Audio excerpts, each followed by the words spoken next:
Good evening everybody. Adarsh coaching centre YouTube channel को तुम मानक स्वागत। प्रिय बंधुगण, प्रिय छात्र छात्री माने, खूब सुंदर उक्तिटे सबुदिन जदि सबु समय जदि दिन हो जाता राति आउ आसंतानी, सबु समय जदि सुखमय हो जाता जीवन में दुख अनुभूत होतानी, किंतु राति न आसिले दिन मूल्यहीन हो। रातिर मूल्य कहीं बुझे नहीं, दिनर प्राधान्य कमी। ठीक से परी दुख जदि न आसब ताले सुख मूल्यहीन हो। सुख को कई प्राधान्य देवेनि, ये प्रकृतिर नियम। सुख परे दुख, दिन परे राति, जरा बार्धक्य मृत्यु सबको लेकिन ही मनीष प्रगतिशील। आउ प्रकृतिर खेल सब एठी नियम प्रकृति तैयारी करिछि।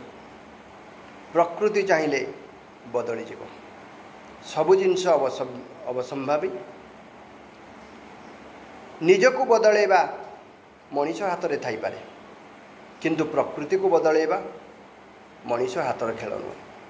स्वयं भगवान सुनियंत्रित भाव में ये प्रकृति निजको बदल पार। केवे पृथ्वी सृष्टि है, केवे पुणी ये सृष्टि ध्वंस हो,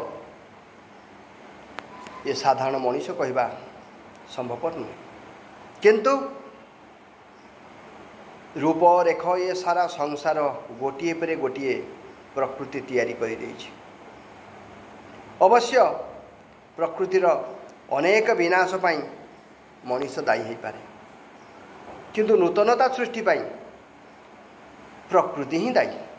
प्रकृति पाखरे नाचार्य मनीष, नाचार्य विज्ञान निजको जेते डिंडिम पिटुथिले मध्य ये आधुनिक सभ्य समाज प्रकृतिर तांडव लीला पाखरे मुंड नुआई दिए। मानिनिए प्रकृतिर नियम ना आमे बन्या मरुड़ी भूमिकंप बात्या भूस्खलन अटके दे परिबा केबे भी नहीं। ताहले प्रकृतिर नियम को मानी